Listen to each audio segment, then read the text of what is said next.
Praise the lord. July 24వ తేదీ 2024. ఈరోజు దేవుడు బలపరచు వాక్యము, నేను చెప్పున్నదేమనగా ఆత్మానుసారముగా నడుచుకొనుడి, అప్పుడు మీరు శరీరేచ్ఛను నెరవేర్చరు. గలతీయులకు రాసిన పత్రిక 5వ అధ్యాయం 16వ వచనం.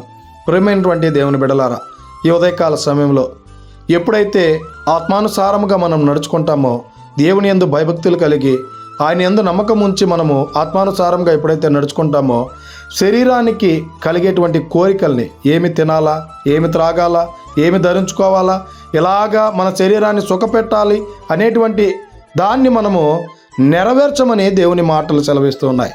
ఎప్పుడైతే శరీరానుసారముగా జీవిస్తామో ఈ పాపములో పడిపోయేటువంటి వారంగా మనం ఉన్నాం. కనుక ఇకనైనా మనము శరీరానుసారముగా కాకుండా ఆత్మానుసారముగా మనం నడుచుకునేటువంటి వారంగా ఉండాలని కోరుకుంటూ ఈ దిన వాక్యం ద్వారా దేవుడు బలపరిచి దీవించును గాక. ఆమెన్. God bless you.